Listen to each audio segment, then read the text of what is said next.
berkepentingan juga untuk mendengar dari Romo Didik bagaimana gereja. Tapi terima kasih Bapak Pendeta. Sekali lagi nanti kita akan balik lagi dengan menjawab pertanyaan-pertanyaan yang banyak sekali pertanyaannya ya gitu. Moga-moga bisa kejawab. Tapi nah Romo Didik ini terakhir tapi bukan berarti tidak menjadi perhatian ya Romo, tapi ini justru saya ke kamera ya, tapi bukan berarti tidak menjadi perhatian, tapi justru bagaimana Gereja Katolik juga lebih-lebih secara khususnya Keuskupan Surabaya.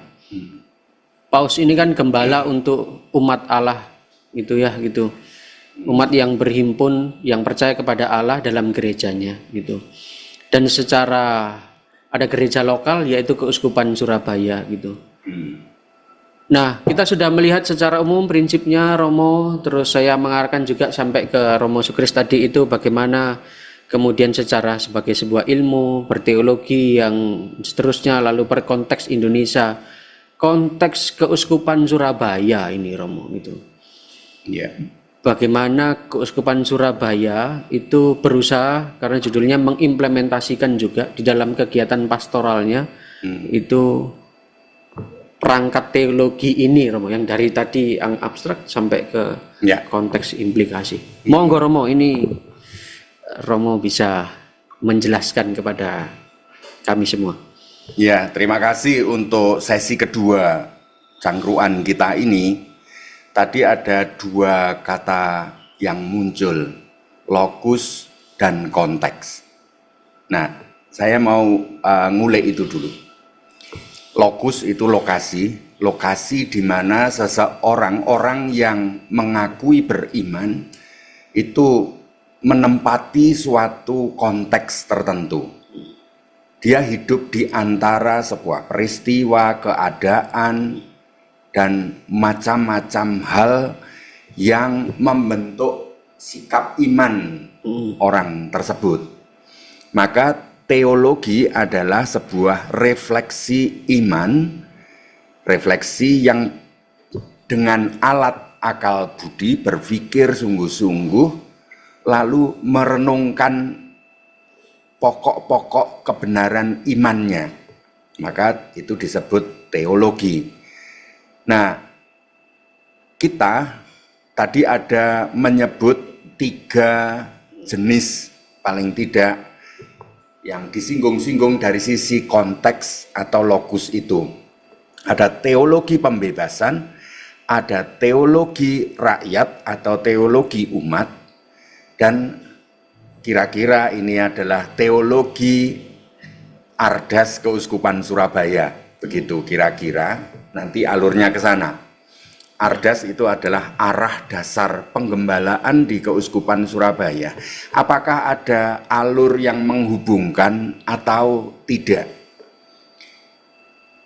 Kalau sekarang mulai teologi pembebasan, bayangkan bahwa Paus Fransiskus itu dia tinggal di Argentina, di mana di beberapa negara yang lain, Chili, Peru, itu di kalangan Romo-Romo Dominikan dan juga teman-temannya Paus ini, Yesuit, itu sedang berefleksi iman menghadapi konteks situasi masyarakatnya.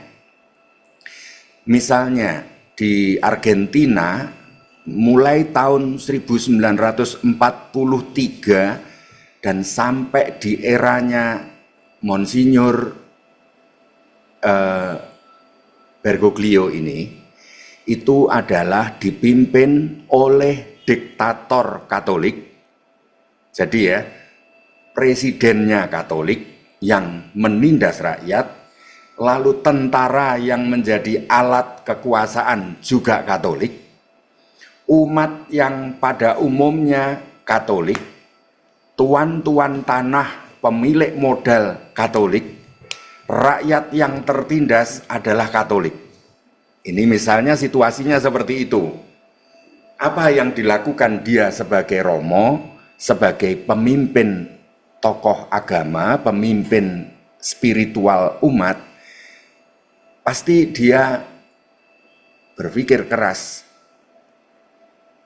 Ini semua adalah umatku gitu. Baik penindas maupun yang ditindas. Dan seluruh keadaan sungguh-sungguh mengerikan. Penculikan, penindasan. Ini konteks situasi Paus berawal.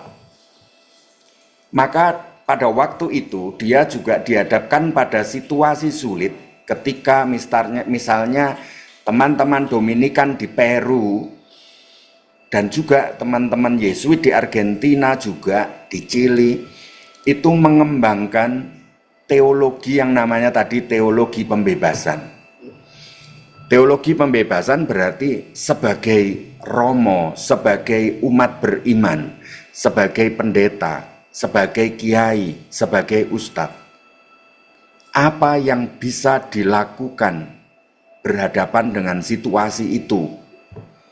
Maka yang kalau betul-betul maneges belajar mendengarkan sabda firman, tidak bisa tidak, karena firman yang berbicara tentang Yesus yang adalah lahir di tempat orang miskin, hidup dalam keluarga tukang kayu, lalu dia juga dalam situasi ekonomi rakyat yang paling bawah.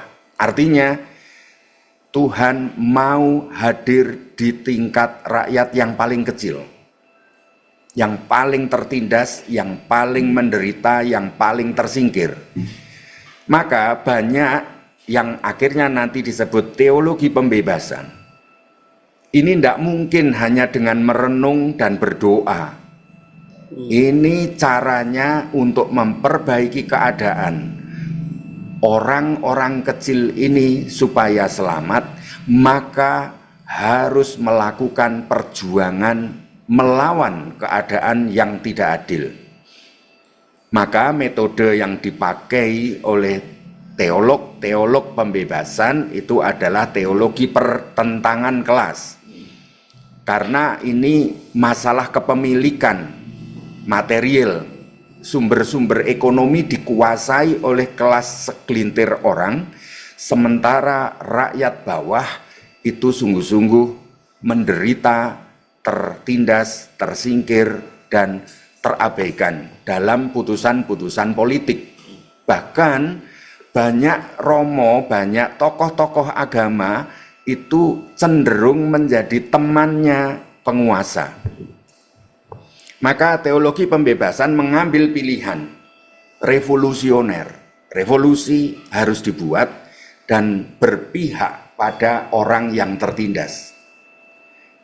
Dua romo Yesuit, anak buahnya Monsignor Bergoglio ini, dia tidak bisa diajak bertemu baik-baik.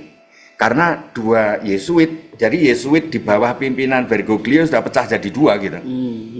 Satu yang tidak tahan dengan keadaan dan akhirnya masuk dalam dunia revolusi, dan ada yang mencoba untuk tetap setia bagaimana menggembalakan umat. Itu pastoral.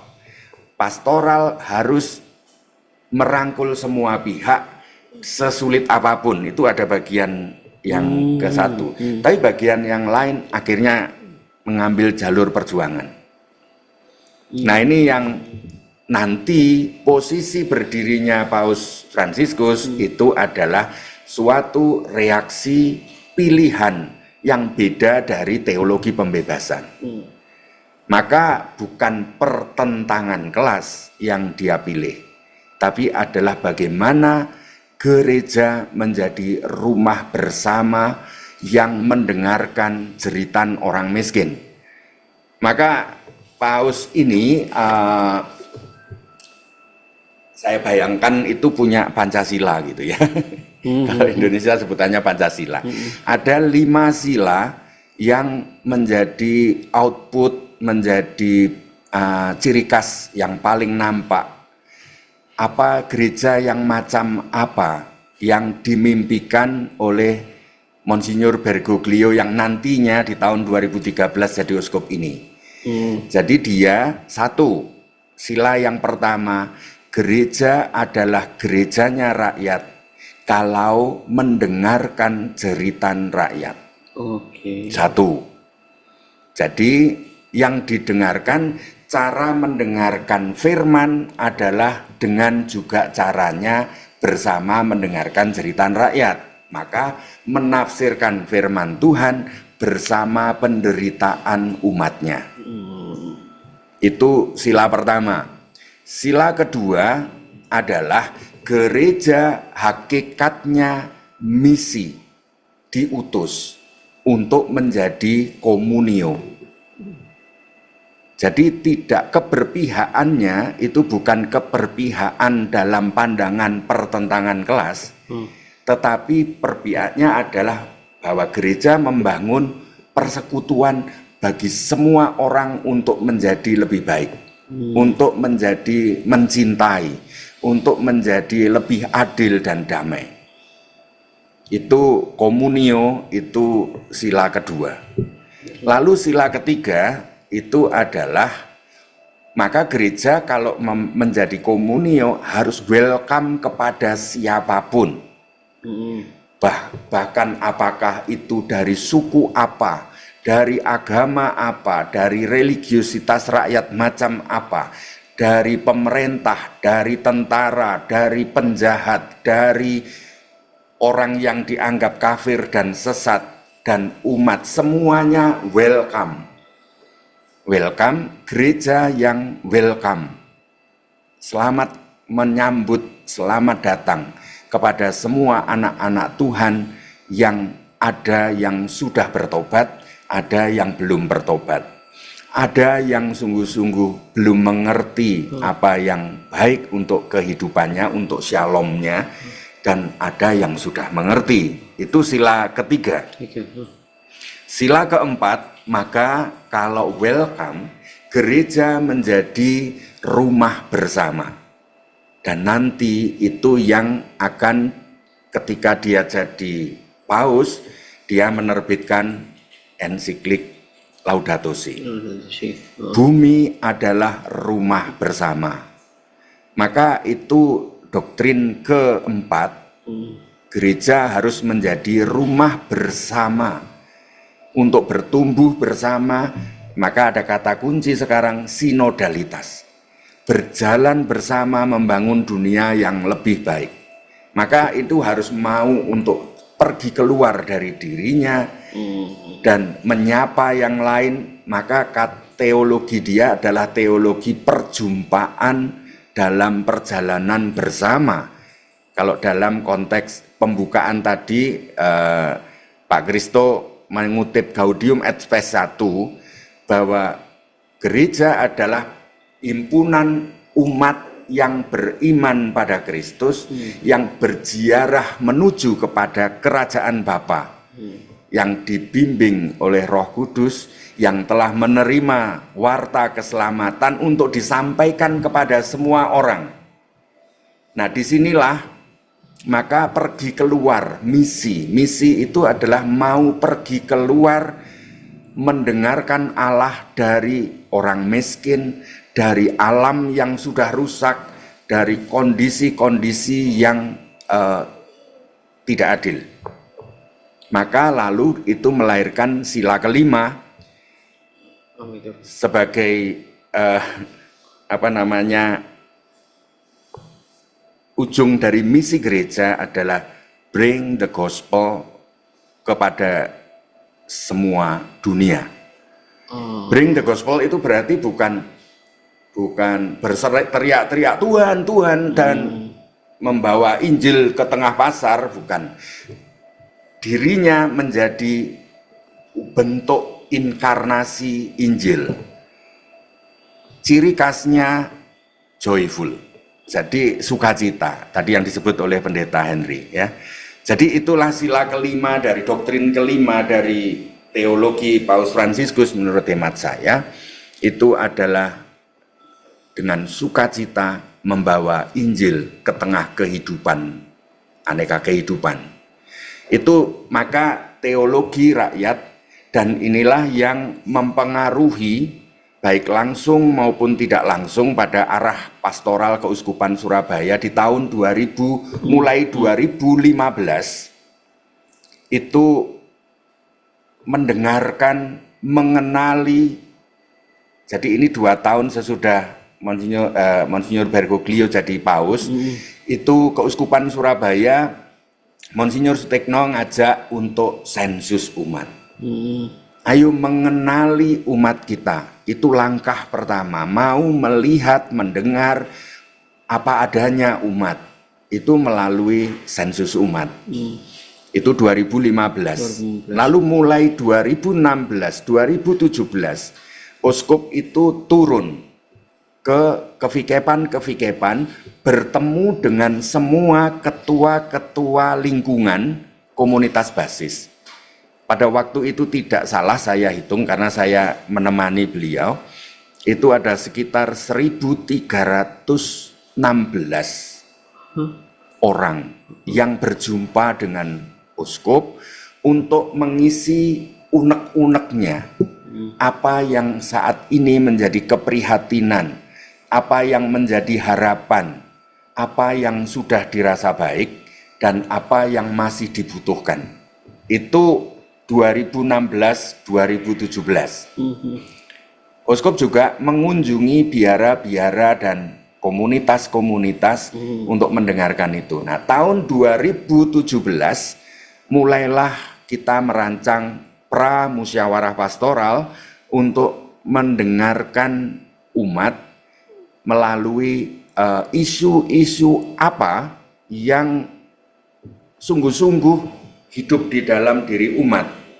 Pada waktu itu ada sekitar lebih dari 10 isu. Yang paling pokok itu adalah isu ekonomi, isu teknologi komunikasi, isu keluarga, isu sosial kemasyarakatan, isu pendidikan. Jadi ini yang terus menjadi benaknya umat, konteks pada waktu itu ya. Pendidikan, lalu lingkungan hidup, lalu karena bantaran-bantaran sungai, banjir, gempa, dan gunung meletus, lalu musibah-musibah longsor, dan sebagainya.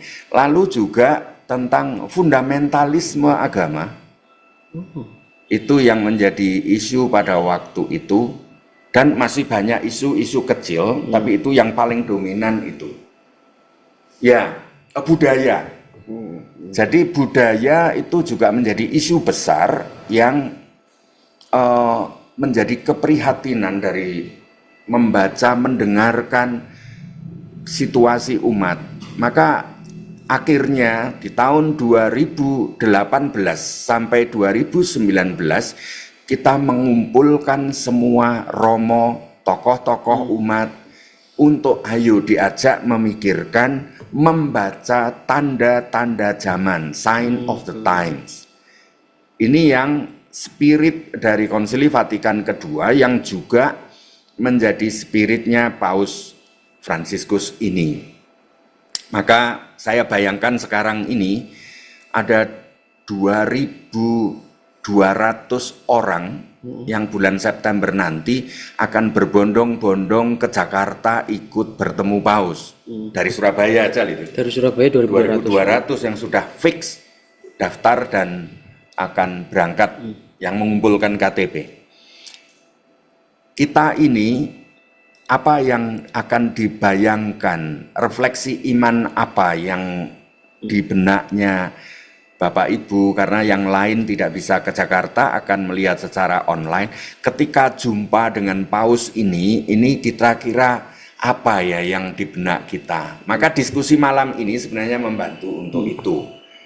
Bagi Gereja Keuskupan Surabaya pernah memang musyawarah pastoral yang melahirkan arah dasar pastoral tahun 2019 itu memang eksplisit, itu bertolak dari dokumen pertama proklamasi kepausan Monsinyur Bergoglio ini.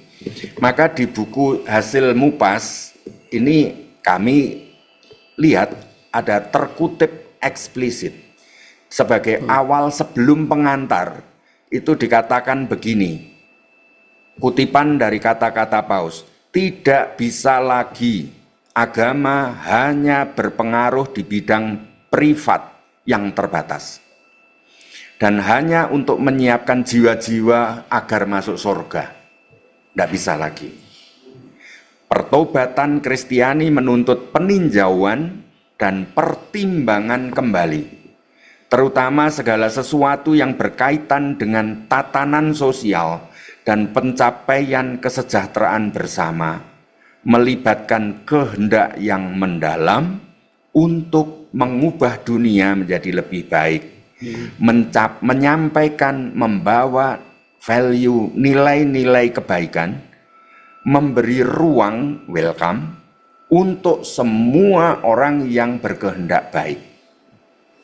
Dan ini disitir dari Evangelii Gaudium 182. Maka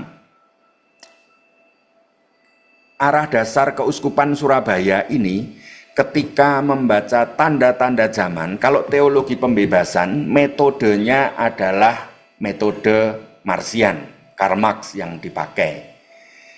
Lalu kalau yang di Keuskupan Surabaya, metode yang dipakai mengadopsi dari ilmu manajemen dalam resolusi konflik dan dalam manajemen modern, yaitu bukan manajemen strategik yang dipilih, tetapi skenario building.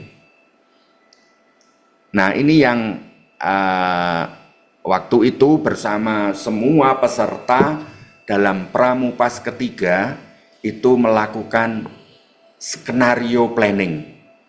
Kira-kira dalam konteks tanda-tanda zaman seperti itu tadi di Surabaya, Jawa Timur ini 150.000 orang Katolik yang hadir di tengah 43 juta warga masyarakat Jawa Timur, kita mau ngapain? Untuk sebagai murid Tuhan Yesus kita ngapain? Maka disitulah ada dua kata kunci. Menjadi murid Kristus yang dewasa dalam iman. Itu sebagai signifikasi kekatolikan.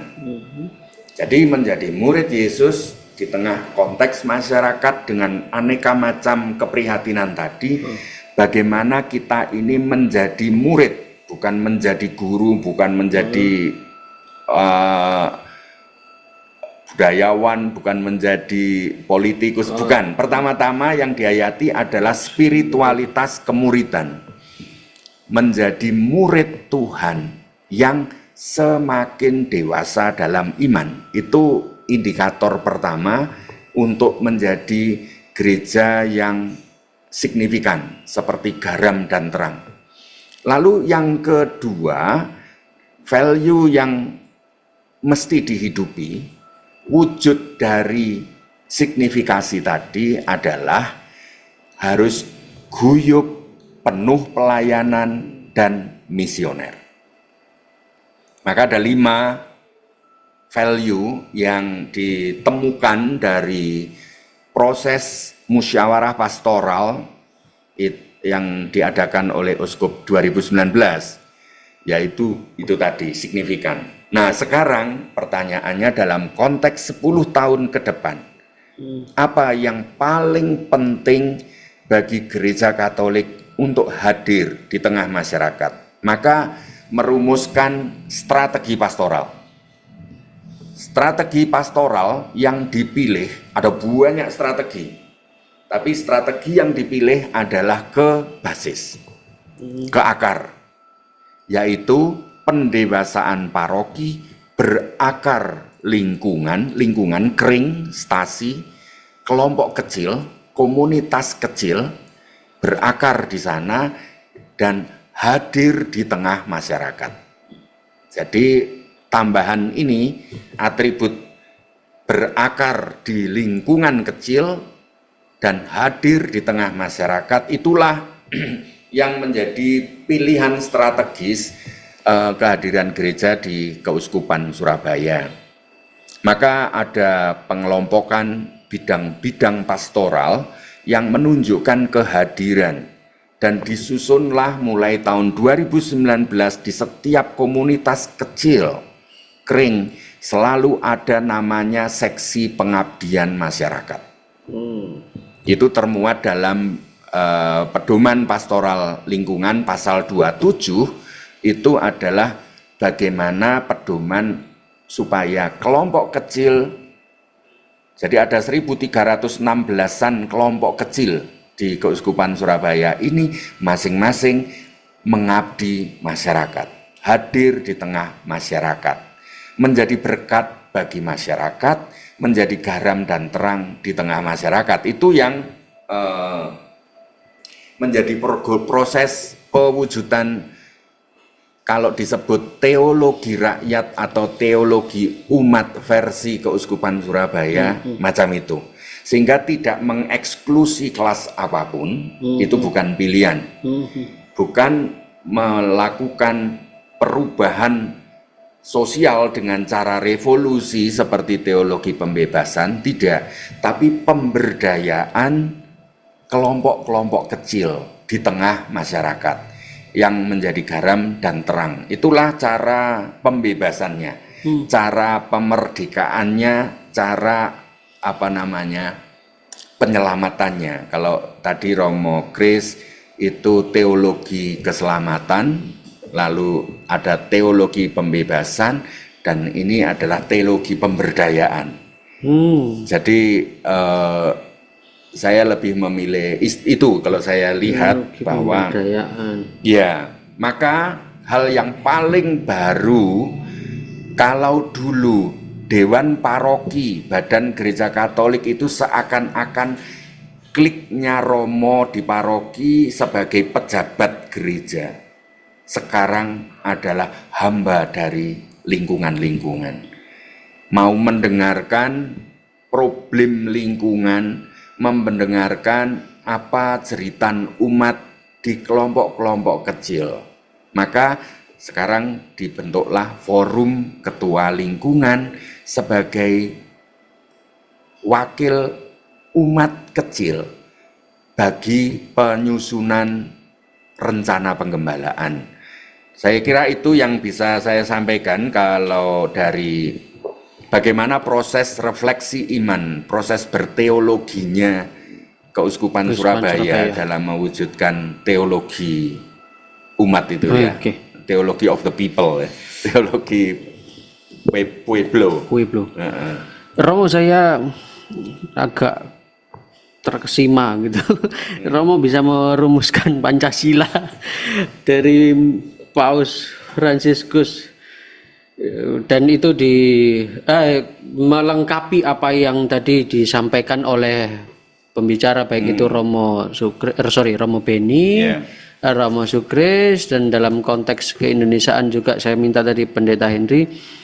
Romo melengkapi narasi besar sampai ke konteks Surabaya itu saya bisa mengikuti, memahami Romo.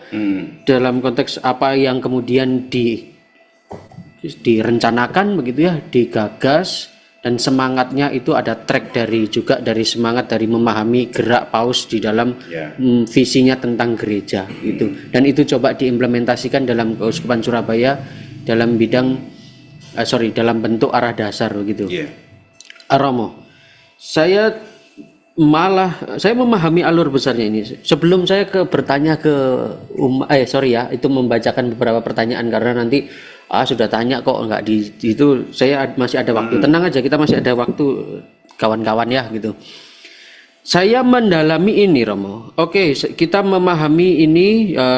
Romo menjelaskan bagaimana konteks juga Monsinyur Bergoglio ini yang kemudian menjadi paus ini, kemudian dia dengan 5 rencananya mendengar jeritan umat, terus kemudian membentuk komunio, gereja yang welcome, inklusi pada semua, terus rumah bersama untuk semesta gitu, perjumpaan, terus kemudian yang terakhir adalah pewartaan kabar sukacita, joyful untuk semuanya. Nah, di ujung Romo memberi catatan sampai ujung itu tentang aktor Romo. aktor ini adalah petugas pastoral. Saya menyederhanakan, moga-moga saya tidak keliru Romo gitu. Iya. Bahwa apa yang menjadi ide, gagasan yang kemudian coba dibantu oleh bersama-sama baik umat maupun gembalanya bersama Bapak Uskup dan para romonya, itu pada ujungnya adalah dalam teori politik itu ada aktor di sana Romo, petugas pastoral. Dan Romo memang memberi sorotan atau memberi garis bawah, memberi perhatian pada mereka yang menjadi wakil umat gitu kan gitu. Nah, berarti kan ini rancangan besar ini itu membutuhkan betul bagaimana baik itu gembala, karena umat ini saya memahami dalam konteks timur ini Romo, itu bisa bergerak, rakyat itu bisa atau umat bisa bergerak itu dalam dorongan sosok Pastor, sosok iya Romo gitu. raja. Itu Romo gitu. Kemarin kita diskusi Fakultas Filsafat bukunya Romo Sindu, itu sampai kita Ratu Adil itu tidak sesuatu yang berdiam diri di umat tapi mesti harus diwujudkan dalam sosok gitu. Ya, ya.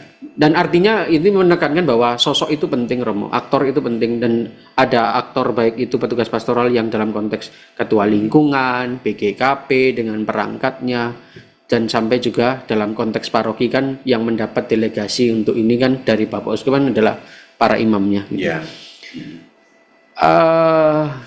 Bagaimana ini supaya tidak kemudian di ujung itu karena kendala aktor yang ini kan dibutuhkan, berarti kalau tadi Romo Sukris menyampaikan dibutuhkan gembala-gembala, aktor-aktor yang bisa membau dengan tepat bau dombanya Romo gitu. Sehingga umat atau dombanya itu juga mau mengikuti juga dengan ya memang begini, itu yang menjadi hasil refleksi kami gitu. Baik itu dari para romonya ataupun yang lain Romo. Bagaimana ini mengupayakan supaya terjadi kesatuan gerak ini Romo dari sisi aktor ini. Ya, Monggo. baik. Terima kasih. Jadi memang lima doktrin tadi ya. Itu saya sangat dipengaruhi oleh 3 buku tentang Paus Fransiskus ini. Mungkin para peserta juga bisa mengakses ini. Ini buku satu adalah The Church of Mercy by Pope Francis. Dari buku inilah kutipan-kutipan dari pidatonya dia, tulisan dia, dokumen-dokumen dia, dan di situ di bagian bab kedua itu a poor church for the poor, menjadi gereja miskin bagi orang miskin. Itu judulnya. Sebenarnya konteksnya bagaimana bukan revolusi untuk mengubah orang miskin menjadi raja, bukan. Tapi bagaimana gereja itu sungguh-sungguh solider dengan yang miskin, bagi dan menghidupi kemiskinan itu sendiri. Nah, untuk mewujudkan itu ada 5 doktrin tadi. Jadi kalau di sini ditulis listen to the cry of the poor. Dengarkan tangisan orang miskin. Lalu yang kedua, a house of communion. Rumah komunio. Lalu yang ketiga, a house that welcomes all. Yang terbuka bagi semua, dan a house of harmony. Yang harmoni inilah yang mengupayakan kebaikan, mengupayakan menjadi rumah bersama bagi siapapun gitu ya. Dan yang terakhir, send to bring the gospel to all the world.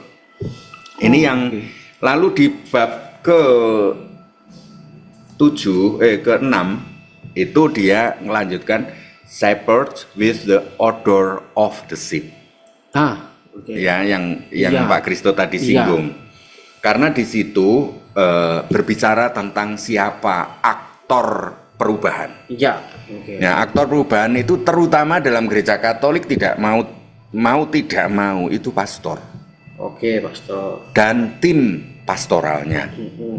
Dalam ini kalau di Keuskupan Surabaya, pastor, lalu DPP, BGKP, fungsionaris paroki, mulai dari harian, inti, pleno ya. Ya. Itu bagaimana order the ship itu tadi ya. Artinya dia memang bukan hanya melihat situasi umatnya, tetapi juga berbau nasib umatnya gitu. Bisa empati, bukan hanya simpati, tetapi empati dan terlibat. Itu yang diharapkan oleh paus ini. Maka kita akan sulit untuk bisa merasakan bagaimana situasi umatnya kalau kita tidak pernah berjumpa dengan umatnya. Oke, perjumpaannya. Maka perjumpaan. Gembala yang berjumpa. Jumpa untuk apa? Bisa saja kita berjumpa dengan kelompok kaya saja. Atau tapi berjumpa dengan yang paling menderita. Itu tentu saja tidak pilih kasih. Paus ini mengingatkan kita ini rumah bagi semua. Tapi kita berani berjumpa dengan yang paling menderita. Lalu dari situ kita mau ditobatkan oleh yang menderita gitu. Jadi disitulah gembala yang berbau domba, beraroma domba itu artinya kita karena mendengarkan, mau empati dengan menangkap betul masalah umat, dan lalu di situ aku mau dipertobatkan oleh umatku. Dan disitulah aku menjadi hamba, pelayan. Maka kepemimpinan yang paling cocok bagi aktor perubahan adalah kepemimpinan pelayanan ini, ya. Iya, Romo. Itu kalau dari sudut aktor ya. Karena kalau komentar saya kalau aktor ini di ujung ini nanti sangat krusial, Romo. Ya, banyak godaan di situ. Nah itu bisa jadi ya macam-macam ya, Romo, itu entah lelah, memang nggak sempat untuk berjumpa dan seterusnya dengan segala, atau tidak tahu metodenya, bagaimana menangkap apa yang menjadi kegelisahan umat itu kan, apa yang menangkap hasil refleksi iman umat itu kan artinya tidak mudah gitu loh, Romo. Gitu. Betul. Maka dan juga godaan terbesar itu kalau dulu itu kan klerikalisme ya, hierarki. Oke. Jadi top down. Oh, berfokus pada dari atas ke bawah gitu ya. Menetes atau memerintah atau apa. Umat menjadi rakyat yang diperintah, harus mengikut. Nah, sebenarnya pertobatan ini, pertobatan untuk sekarang menjadi kepemimpinan pelayanan itu adalah mau mendengar dan mau dibentuk oleh kondisi situasi umat. Godaannya memang yang paling berat itu adalah juga kita lalu seakan-akan semuanya bisa diselesaikan dengan manajemen. Oke. Ya, lalu kehilangan roh. Makanya uskup ini, Monsinyur Sutekno almarhum itu selalu mengingatkan manajemen by data itu penting untuk mengenali umat. Tapi manajemen sebagai manajemen tanpa cinta, tanpa empati, tanpa sukacita, tanpa itu akan menggerogoti penggembalaan itu sendiri, gitu loh. Makanya betapa pentingnya kita menggunakan segala ilmu manajemen yang berlaku, yang sedang berkembang, tetapi juga spiritualitas dan keberanian untuk hidup miskin, sederhana, dan tidak ditakuti umat, mencintai umat, dan selalu gembira, aman bagi umat. Nah itu kira-kira aktor yang penting dalam perubahan ini. Lalu hal yang kalau dari sisi manajemennya, itu yang paling penting menurut saya adalah mendesiminasikan sikap teologis ini tadi ke seluruh aktor di bawahnya. Nah, itu. Karena nanti bisa saja Romonya sudah turun, tapi ada raja-raja kecil seperti otonomi daerah itu. Siap, Ya, gitu. itu akhirnya justru ada penindasan-penindas kecil di Iya. paroki, di apa itu yang ya sama saja. Ya, Dulu itu ditindas romonya, sekarang ditindas ketua lingkungannya. Enak kalau atau dengar Romo pengurusnya, sendiri ya. yang ngomong ini, saya enak Romo, merasa aman gitu. Saya enak kalau dengar Romo sendiri. Kalau saya yang ngomong pasti ndak aman Romo gitu. Nanti apalagi yang nonton banyak lagi kan itu Romo. Tapi terima kasih, itu saya poin yang saya mau juga sampai Romo ke sana gitu, Bapak gereja menyadari gereja itu sekaligus organisasi tapi organisme yang ada satu sisi yang organisasi sebagai manajerial ada, tapi organisme yang hidup yang lebih luas, yang lebih cair gitu. Ya, dan punya hati. Yang punya hati. Organisme yang punya hati. Itu ya Romo. Itu kira-kira harapannya Paus kayak gitu. Dan diimplementasikan ke Uskupan Surabaya begitu. Iya, okay. Mercy, Joy. Ya. Terima kasih Romo melengkapi 4 pembicara kita.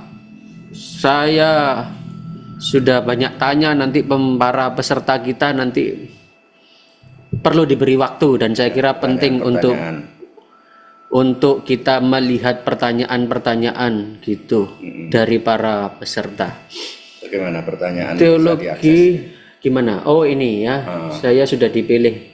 Oke, apa berarti teologi pembebasan sifatnya LBH darurat? Lebih darurat. Oh, lebih darurat. Oh, oke. Saya kira bahasa gaul. Yo, oke. Sorry Romo. Saya kira LBH darurat itu. Lebih darurat. Oke. Ini satu-satu apa ya? Suster Ana Wahyuli. Dari mungkin nanti siapa yang bisa. Oh, ini ada ramanya Romo. Sisilia Yulianti. Ya. Apa lebih darurat ya Romo untuk saya ke ini aja deh dulu Romo Sukris aja. Romo Sukris, ada pertanyaan ini, apakah memang teologi pembebasan apakah sifatnya lebih darurat Romo gitu. Iya. Iya, menarik ya mengatakan sebuah teologi sebagai teologi darurat. Mungkin bayangkan kata darurat itu seperti IGD begitu ya. Darurat ini kritis ya, situasi yang gawat atau menjelang. Di perpusnya Romo nggak ada itu teologi darurat nih. Gimana Romo? Tapi mungkin darurat dalam arti menghadapi situasi yang krisis atau yang kritis begitu, ya. Boleh dikatakan demikian ya. Ya. Karena memang teologi pembebasan berkembang dalam situasi atau tadi Romo mengatakan dalam konteks masyarakat yang sedang mengalami krisis dan pembebasan. Jadi boleh dikatakan demikian. Teologi ini berusaha untuk membebaskan orang dari situasi kedaruratan, katakanlah demikian, menuju situasi pembebasan dalam arti, kalau teologi pembebasan sangat eksplisit dalam arti pembebasan ekonomi dan sosial. Ya, jadi tidak ada lagi orang miskin yang dieksploitasi dan seterusnya. Jadi sangat eksplisit. Jadi boleh bisa dikatakan sebagai dalam situasi darurat dalam arti itu ya. Nasibnya rakyat sudah darurat lah. Oke. Dalam situasi hidup mati lah ya, ini kan darurat ya. Demikian. Tapi kalau situasi damai, saya sebaliknya Romo, saya dalami. Kalau situasi teologi dalam situasi damai Romo, itu gimana? Tentu berbeda ya. Kalau menganut metodologi teologi rakyat ya, karena situasi yang direfleksikan akan berbeda. Seperti tadi, saya kira Keuskupan Surabaya sedang berdamai ya. Damai. Darurat darurat ya Romo. Enggak Romo Didik mengatakan enggak gitu. Sehingga seperjuangan revolusioner tidak diperlukan. Nah, itu. Jadi boleh dikatakan situasi damai, tetapi memang masih ada hal-hal yang tadi dikatakan oleh Romo yang memang harus di baik di dalam maupun di luar gereja ya, yang harus ditangani secara serius di dalam gereja tadi, termasuk dalam kepemimpinan, model kepemimpinan gereja, baik model kepemimpinan gembalanya, pastornya maupun timnya, dan hal-hal yang di luar gereja itu sendiri, keluar keuskupan, dan di sana ada perjumpaan dan sebagainya. Nah itu, tapi itu tentu saya kira tidak dalam situasi kedaruratan, dalam arti tidak harus segera ditangani, kalau tidak sampai 2 hari atau 3 hari akan bertaruh nyawa. Ya. Nah, dalam arti itu boleh dikatakan damai, dalam arti tadi Romo mengatakan teologi yang lebih memberdayakan semacam itu. Oke, siap-siap Romo. Pertanyaan kedua. Semoga bisa menjawab ya gitu. Pertanyaan yang kedua semoga bisa terjawab ini dari pertanyaan itu dari Romo Sugres. Saya ke siapa ini? Suster Ana Wahyuli. Ini suster kan Romo? Oh suster ya. Apakah teologi rakyat dapat menjadi jembatan untuk dialog antar agama? Bagaimana caranya? Wah, saya tanya ke Romo Beni dulu aja ya. Nanti setelah Romo Beni, Romo Didi. Itu. Halo Romo Beni. Agak mundur. Oh, Romo Beni tidak. Oke, Romo Didi aja. Romo, apakah ini bisa menjembatani Romo? Kalau dari sisi doktrinnya Paus Fransiskus tadi ya, tentu saja kalau ketika kita disposisi kita ini menjadi gereja yang inklusi, karena menjadi terbuka bagi siapapun dan menjadi rumah bersama yang membangun harmoni baik dengan sesama manusia, dengan alam semesta, lalu juga di situ sebenarnya malah melahirkan sebuah kebutuhan ya, kebutuhan untuk sinodalitas, jadi berjalan bersama dengan agama-agama lain, berjalan bersama dengan komunitas-komunitas lain, berjalan bersama untuk berkolaborasi mewujudkan sesuatu yang lebih baik.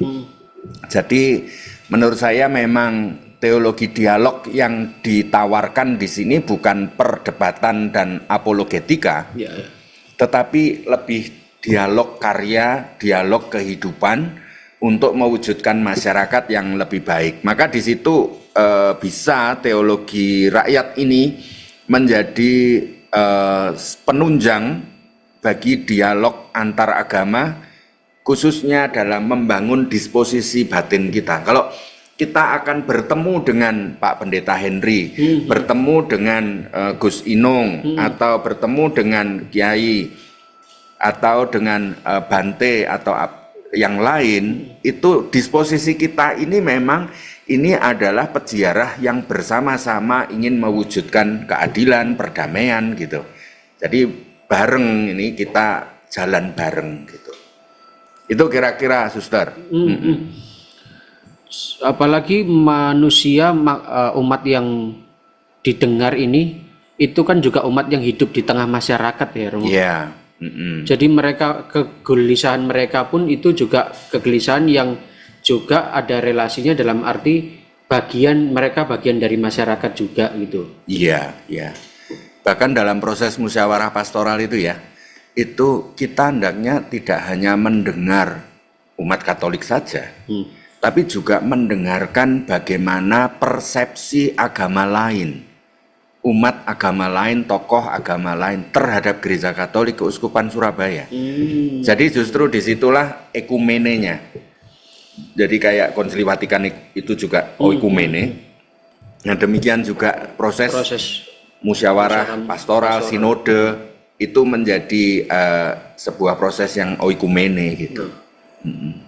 Ya. Tapi kita tanya ke pendapatnya Pendeta Henry juga ya, untuk berkomentar atas ini ya gitu. Pendeta Henry, singkat mungkin bisakah ini untuk pertanyaan yang apakah ini bisa menjadi jembatan ini dari pihak setidaknya yang mewakili? Saya yakin ini ada teman-teman dari agama yang lain juga gitu. Mari. Dan saya pikir pastilah jadi jembatan ya, karena kita sebagai bagian, bukan bagian, tapi kita sebagai manusia ya, kita hidup di bumi yang sama begitu ya.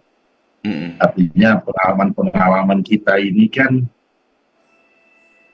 tentu juga kita harus rendah hati dan mengakui ada keterbatasan kita sebagai manusia. Tapi kita juga menyaksikan bahwa Tuhan itu bekerja di dalam kehidupan dunia yang diciptakannya, juga manusia, termasuk gereja, tentu gereja juga. Nah, tapi dalam keterbatasan itu juga kita mengakui bahwa pekerjaan Tuhan itu bisa disaksikan dengan beragam perspektif. Dan inilah yang menurut saya adanya kerendahan hati ini yang membuat kita akan semakin kaya dalam melengkapi teologi kita, pengalaman iman kita, dan pekerjaan iman tentunya ya. Pekerjaan iman kita untuk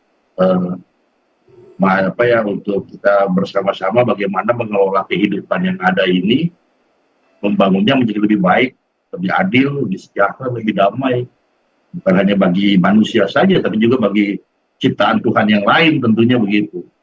Dan maksud, jadi perjumpaan itu juga bentuk dari sikap kerendahan hati kita untuk kita terbuka diisi dari perspektif-perspektif yang ada di luar kita begitu, karena kita mengakui Tuhan yang karyanya jauh lebih besar daripada yang kita pahami dan kita mengakui. Itu sih kira-kira Mas Tuklis. Mas Kristo. Kristo. Terima kasih Pak. Kristo. Ya. Namanya agak mirip dengan Romo juga. Anda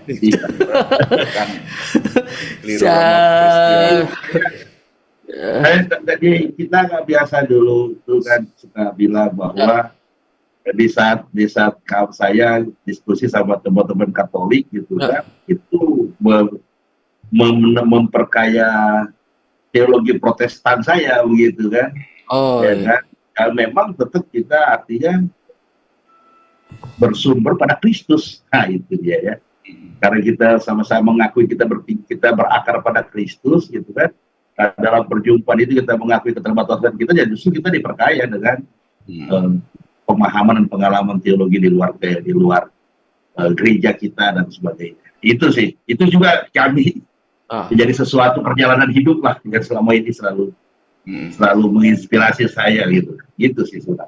Kalau saya penasaran gitu ya. Iya, boleh. Pak Kristo, Pendeta Henry, kalau ini kan September nanti itu Paus Fransiskus datang ke Indonesia, tentu saja hanya 2-3 hari. Ya. Nah, apa yang kira-kira di benak Pendeta Henry dengan kedatangan Paus ini yang disampaikan ke jemaatnya kayak apa gitu kira-kira?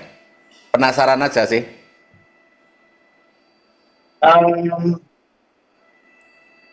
Saya tadi sempat sampaikan ya, saya melihat kedatangan Paus ini menurut saya sebagai bentuk dari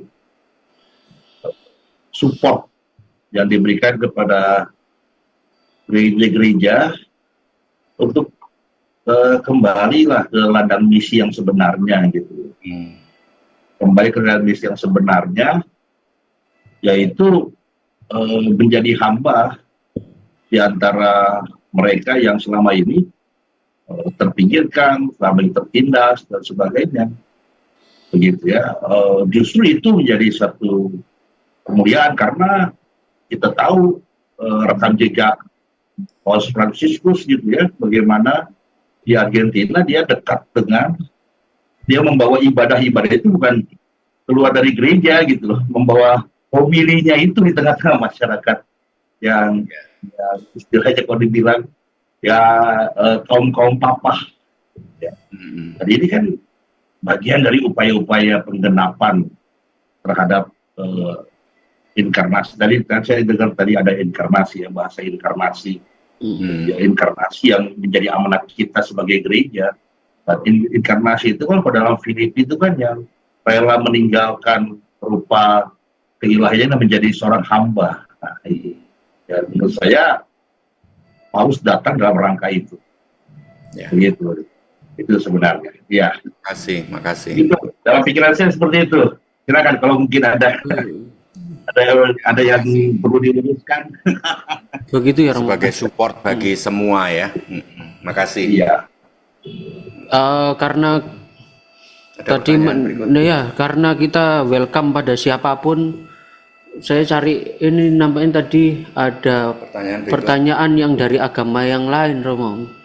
Coba Mas Juwir atau yang ada yang ngomong langsung. Sepertinya sepertiga Khoir. seperti apa? Seperti apa keberpihakan gereja terhadap rakyat, kemiskinan bukanlah yang terjadi bukanlah takdir. Ya. Kalau saya melihat kemiskinan di negeri ini ada karena kemiskinan struktural. Ini dari Mas Faktur Khoir. Oh, Mas Juwir ya. Mas Juwir bisa ngobrol langsung ya, supaya ya saya Lebih kira baik Mas Juwir banyak ngomong langsung. banyak bercerita pendampingan tentang ini Romo, perjuangan kemanusiaan Romo. Halo. Halo. Mas Juwir. Halo, ya. Ya. Sudah didengar. Oke. Gimana? Wajahnya di wajah. Mana wajahnya? Oh, Kak Ono.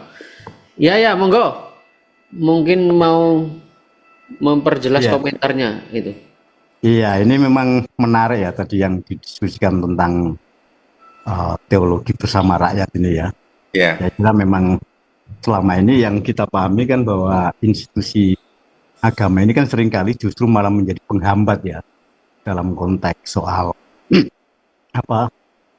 perlawanan, bagaimana kemudian orang-orang miskin dan sebagainya. Karena kan yang kami pahami bahwa kemiskinan yang terjadi ini kan bukan semata-mata takdir belaka kan. Ya. Kemiskinan yang ada ini kan kemiskinan yang diakibatkan oleh struktural gitu. Nah, seringkali yang kami tahu bahwa tokoh-tokoh agama itu kan banyak mendogma atau mendoktrin umatnya itu kan bahwa harus bersabar dan pelan-pelannya menghadapi kemiskinan itu loh. Padahal faktanya kan mereka miskin kan bukan karena memang secara alamiah kan, karena memang ada struktur di mana negara yang memang tidak memberikan akses terhadap sebuah pekerjaan yang memang layak dan lain sebagainya gitu. Kita tahu bahwa semua sekarang itu kan diukur dari pendidikan kan. Orang bekerja itu kan harus mendapat ijazah. Nah, kita tahu bahwa sekolah sekarang itu kan tidak cukup bisa diakses bagi semua orang kan. Institusi kan menjadi barang yang mewah gitu loh, barang yang mahal, dan kemudian kalau orang tidak dapat akses pendidikan kan tentu ini berakibat pada akses pekerjaan. Nah, saya belum melihat lebih detail ya tentang bagaimana kemudian tokoh-tokoh agama kemudian bisa mendobrak kebutuhan ini ya. Nah, tadi kan saya kira bicara teologi soal teologi bersama rakyat ini ya. Nah, saya jadi bingung ini sebenarnya yang mau dimaksud apakah semacam kayak hanya keimanan saja dan bapaknya. Yang saya tahu bahwa agama itu kan sebenarnya hadir sebagai sebuah alat pembebasan ya, sebagai kita tahu bahwa Yesus, Muhammad atau siapa itu kan tokoh-tokoh yang kemudian revolusioner kan, yang bisa membebaskan dari sebuah keterpurukan, sebuah penindasan dan sebagainya. Saya kira itu ya mungkin ketika kita memperjalan ya, karena kami berhadapan sehari-hari di lapangan itu kan memang banyak masyarakat yang kemudian ketika berhadapan dengan persoalan itu harus mengacu siapa, karena memang kelompok-kelompok agamawan tidak bisa menjadi sebuah alat untuk kemudian berteduh kan gitu ketika menghadapi persoalan-persoalan gitu. Nah, selama ini kan kita tahu bahwa banyak lembaga-lembaga keagamaan itu kan hanya memupuk uang untuk kemudian dijadikan bangunan-bangunan yang begitu mewah. Dan melihat sekarang masjid begitu banyak yang mewah, gereja banyak yang mewah, tapi di sekelilingnya banyak umat yang miskin kemudian masih terlantar gitu. Nah, ini kan apakah layak kemudian ini dijadikan sebagai agama, sebagai teologi kerakyatan yang seperti apa yang kemudian dimaksud, yang kemudian ingin kami perjelas, Romo gitu. Terima kasih. Terima kasih Mas Juwir. Terima kasih. For your information, saudara-saudara, Mas Juwir ini adalah aktivis kontras Jawa Timur. yang banyak mendampingi orang-orang tertindas. Dan itu suara dari aktivisme gitu. Ini kalau ada. dia cocok dengan teologi pembebasan ya. Nah, ini mau ada statement dari seorang aktivis kita ini. Apakah ini hanya religiusitas ke dalam saja, tapi secara faktual di lapangan itu sering dijumpai malah kurang lah ya Romo gitu. Teolog dan para konferensi uskup Asia itu mendefinisikan kemiskinan itu ada 3. Oke. Jadi gimana? Yang disitir Mas Juwir tadi, orang yang miskin karena korban dari suatu sistem yang tidak adil itu juga kemiskinan di Asia itu ada 3 jenis itu tadi.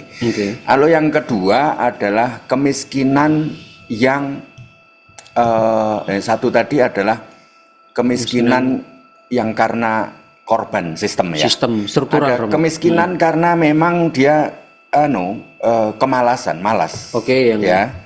Jadi ini yang kedua. Oke. Dan yang ketiga miskin yang disengaja.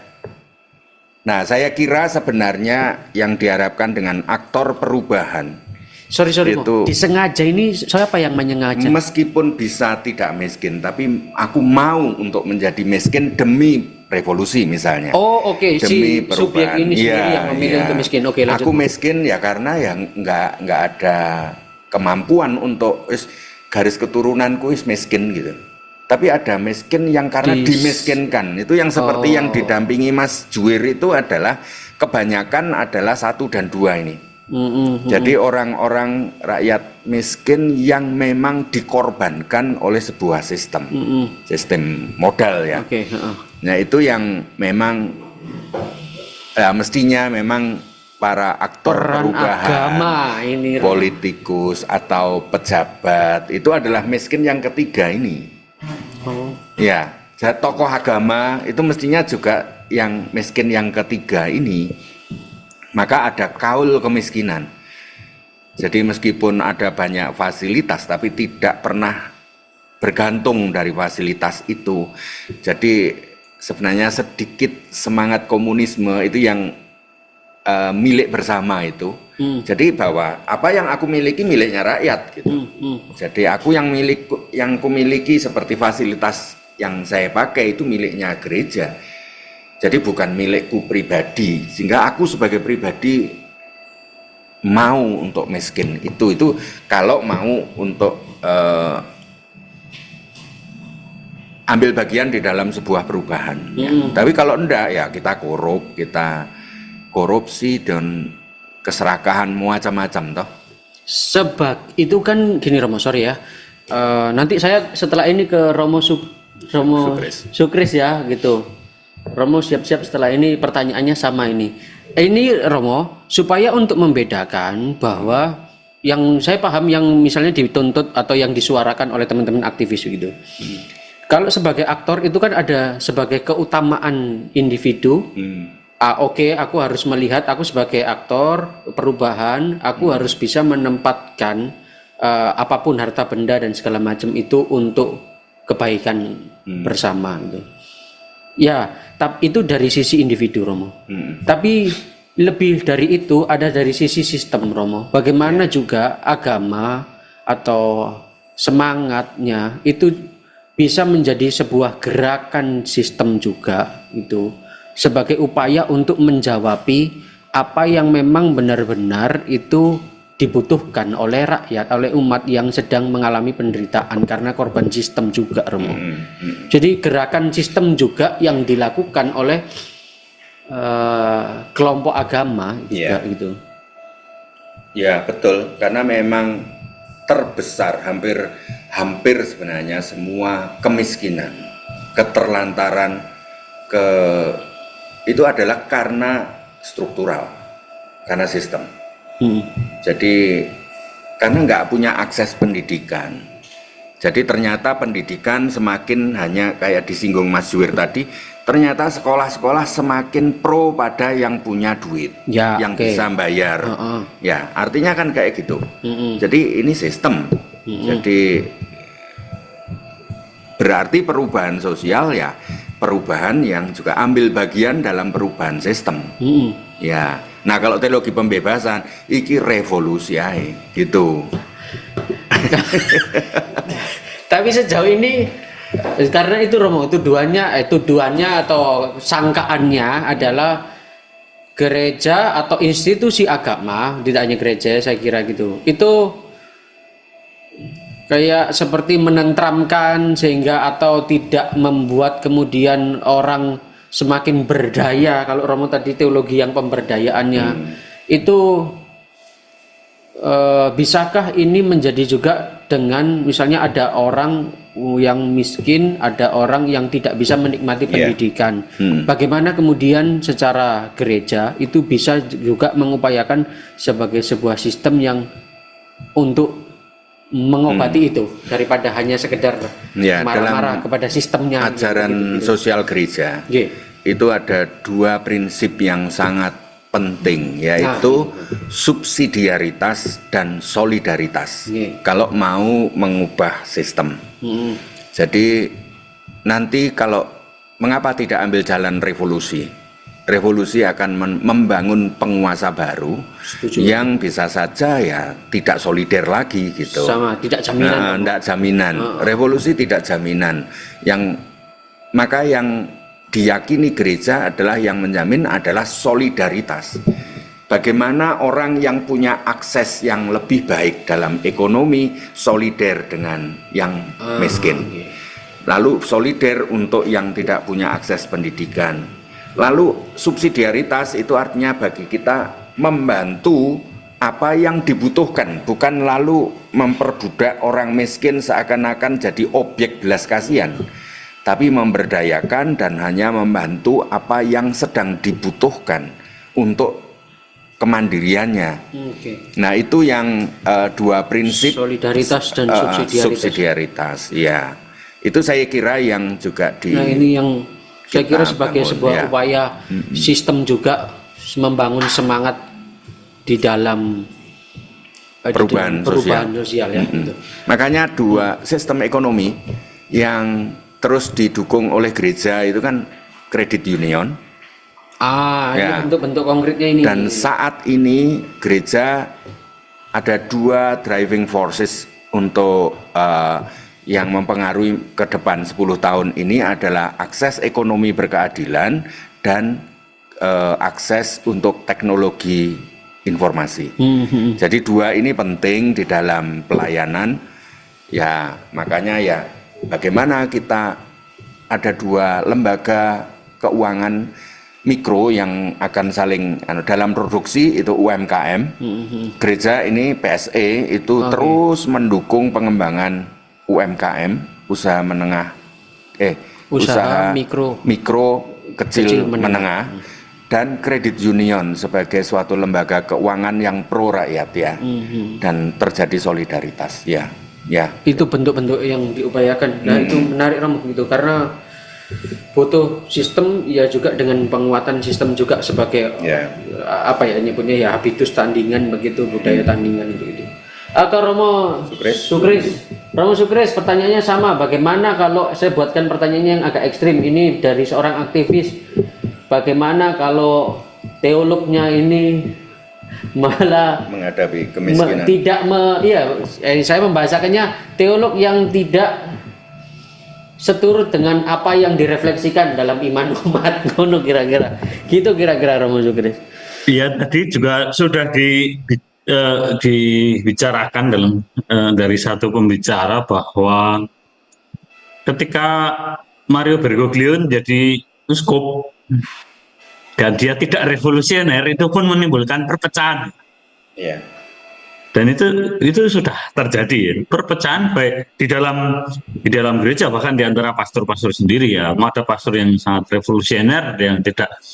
Nah, ternyata itu pilihan Paus Fransiskus dan tentu orang bisa saja juga tidak setuju, tidak setuju dengan sikapnya. Misalnya orang bisa menyuruhkan gereja harus menjadi aktivis, katakanlah untuk perubahan sosial secara lebih revolusioner daripada sekedar memberikan seruan-seruan dan dokumen-dokumen dan khotbah-khotbah dan seterusnya.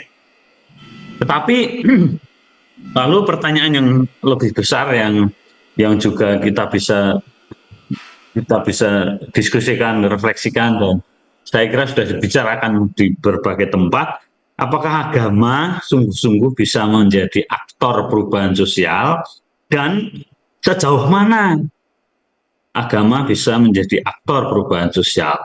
Untuk pertanyaan pertama, jawabannya tentu agama bisa menjadi aktor perubahan sosial. Itu sudah terjadi dalam sejarah. Banyak agama dalam sejarah menjadi aktor perubahan sosial. Perubahan budaya, perubahan kehidupan.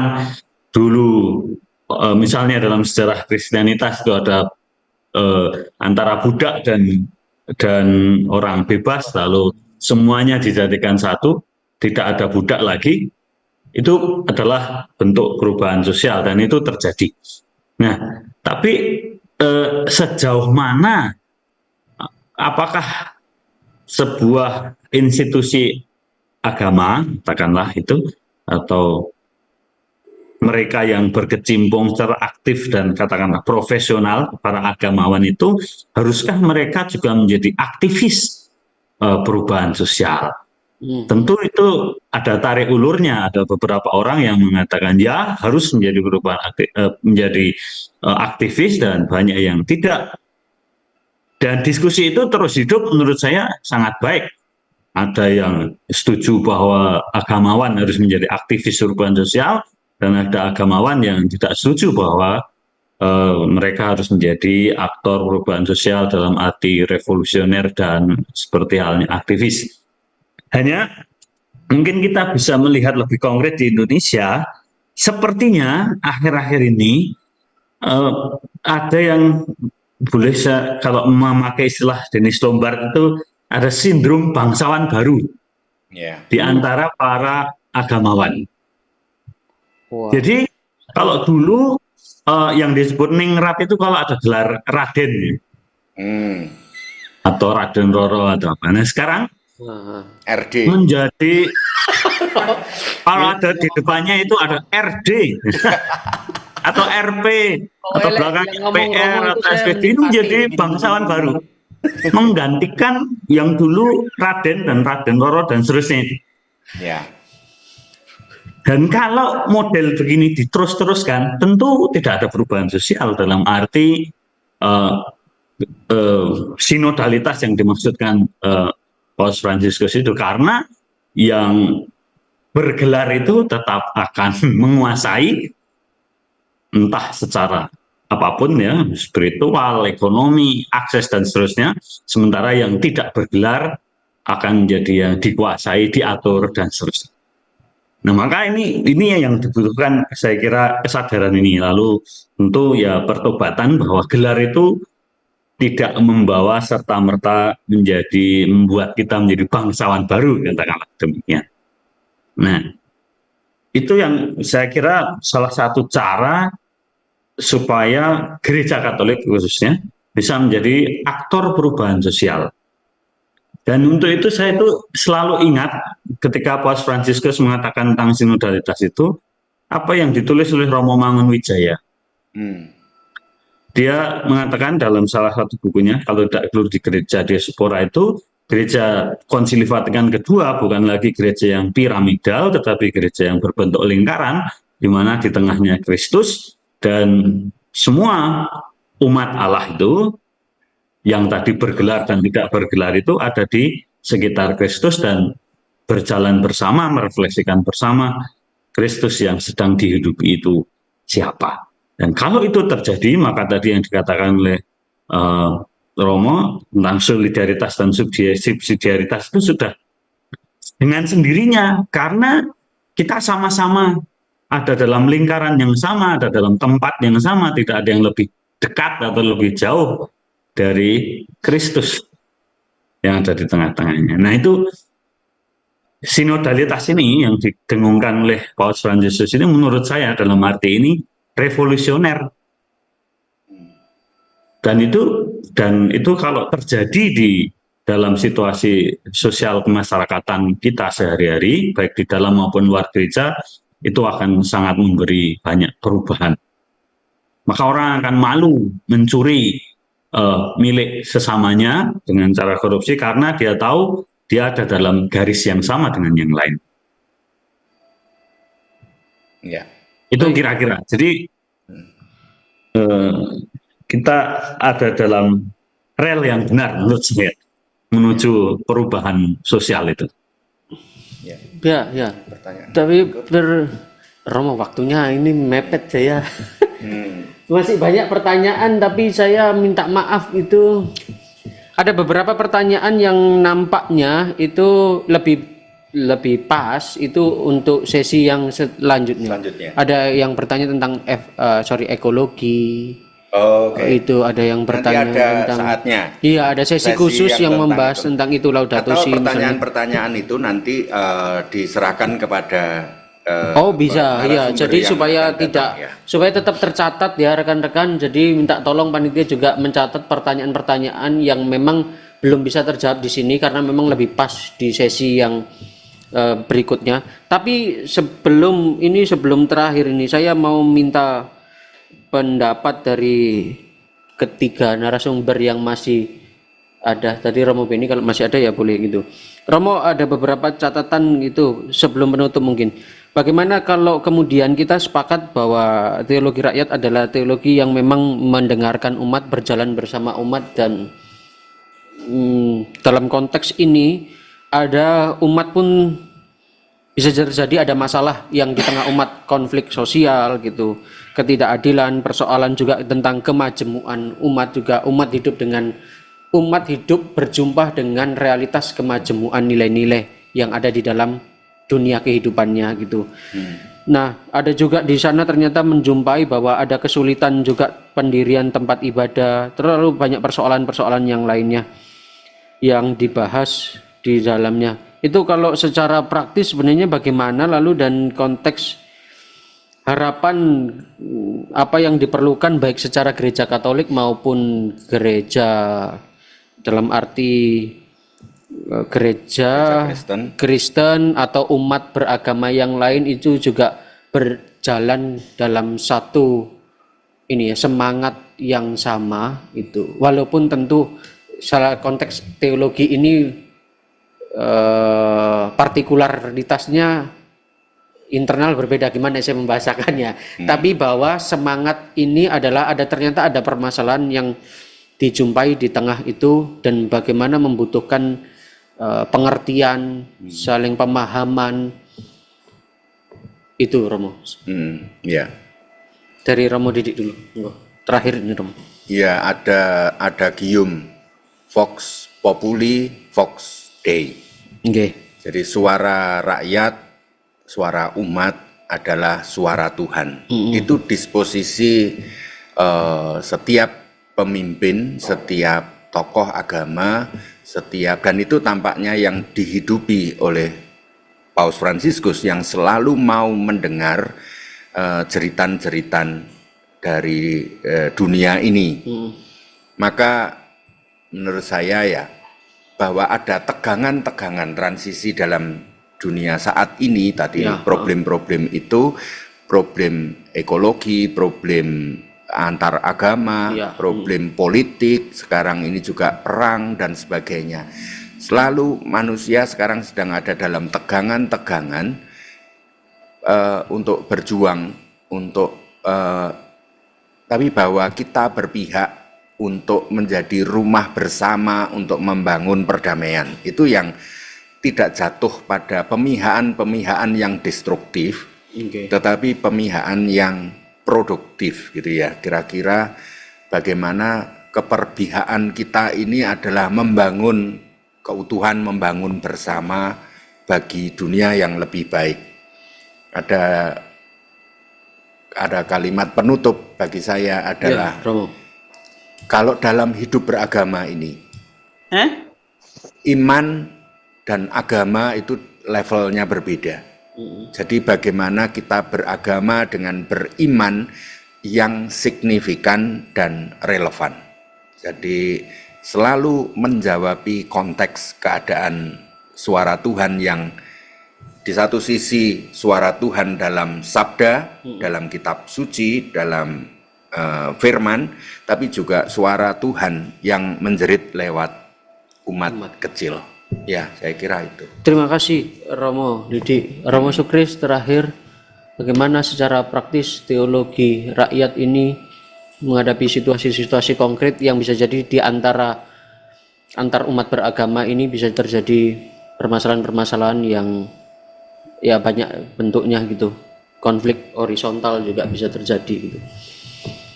Iya, dari teologi rakyat Paus Fransiskus dan apa yang terjadi di Argentina, kita belajar bahwa menurut saya teologi rakyat itu memang membutuhkan effort yang lebih, membutuhkan usaha yang lebih daripada sekedar teologi yang biasanya.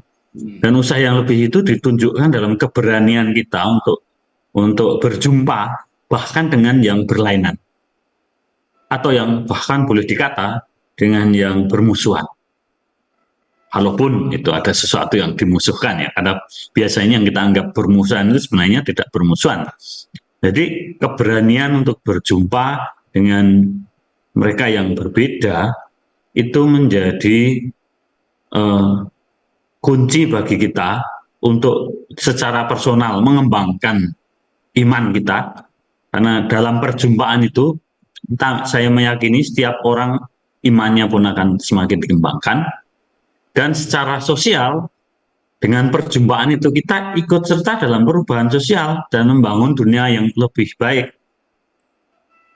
Dari yang tidak mengenal menjadi mengenal, dari yang tidak solider menjadi solider, dan seterusnya.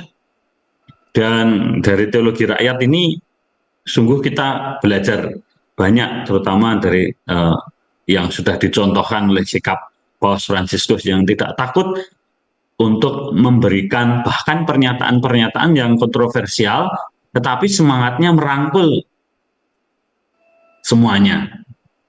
Jadi keberanian untuk masuk ke ruang-ruang yang kontroversial itulah menjadi, saya kira secara konkret bisa kita lakukan terus-menerus. Dan ini memang membutuhkan usaha dan energi yang besar. Kami baru saja, saya dan beberapa teman saya dari Sanata Dharma, dan ada teman dari UKDW, Universitas Kristen Buta Wacana, dan Universitas Islam, UIN, membuat sebuah buku bunga rangkai dengan judul Paus Fransiskus dalam konteks Indonesia. Semoga terbit bulan depan ketika Paus Fransiskus datang, dan itu berisi refleksi dari setiap komunitas keagamaan itu tentang siapakah Paus Fransiskus. Dan sangat menarik, teman-teman dari teman-teman Muslim dan Kristen itu punya keberanian untuk masuk ke dalam pemikiran Paus Fransiskus, bahkan jauh lebih dalam daripada kita-kita ini mungkin yang ada di dalam gereja Katolik, dan itu menumbuhkan persaudaraan yang lebih dalam. Saya kira itu Romo, Pak Kristo dan Romo Didi. Jadi terima kasih. Terima kasih Romo Mas Sukris. dalam ruang-ruang yang kontroversial. Siap. Saya terakhir dari Pendeta Henry.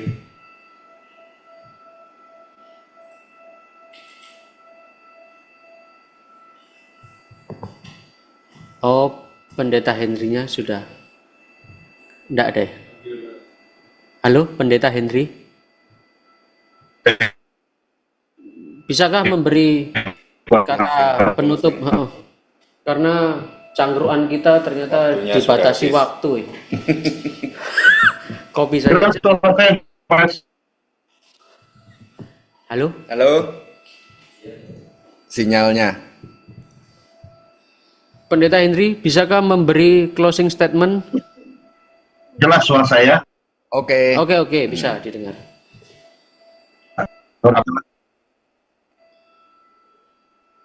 Oke.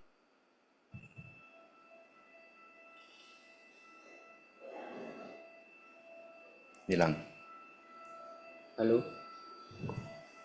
Gak bisa ditanggung nih. Halo? Enggak bisa ya? Halo, Pak Pendeta?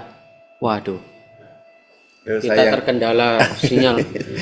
Saya kira saya harus menutup cangkruan kita karena saya sudah di kode panitia, sudah ngelebihi waktunya. Minta maaf untuk para peserta yang belum bisa pertanyaannya dibahas. Tapi kami memastikan bahwa ada pertanyaan-pertanyaan yang memang lebih pas untuk ditanyakan dan diulas, didiskusikan pada sesi-sesi yang lain, Romo, gitu. Karena temanya lebih, misalnya ekologis, lalu kemudian tentang FKUB, kerukunan umat beragama dan budaya dan seterusnya. Itu lebih baik untuk dibahas di sesi. Oh, Pendeta Henry sudah ya? Ya, sudah. Sudah muncul. Mari. Oke, sorry. Ya, oke. Terpental. Ya, Mas. Saya pertama ucapkan terima kasih atas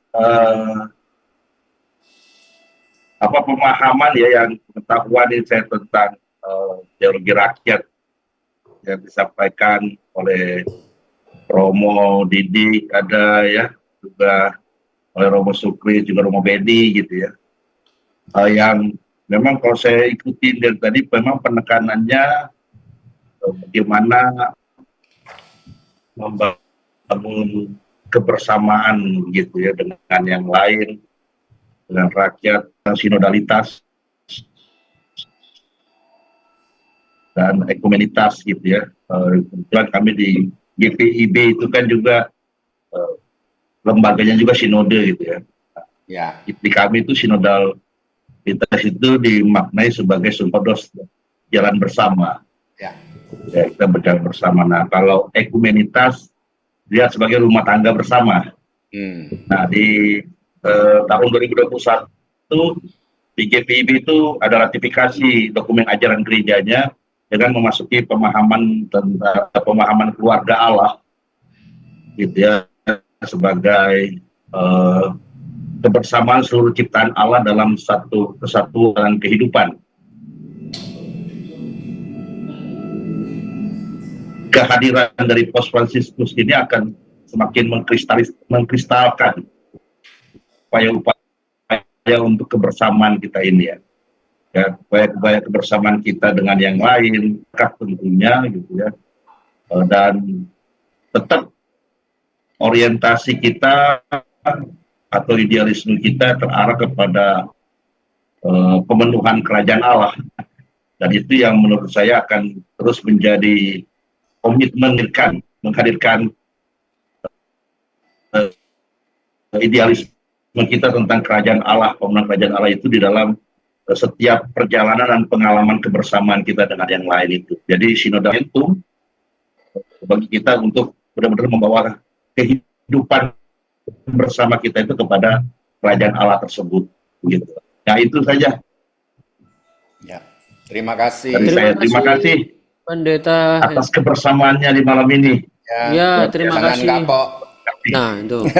Terima kasih juga Romo Sukris, Romo Didi juga terima kasih sudah memberikan pemahaman yang sangat kaya bagi kita.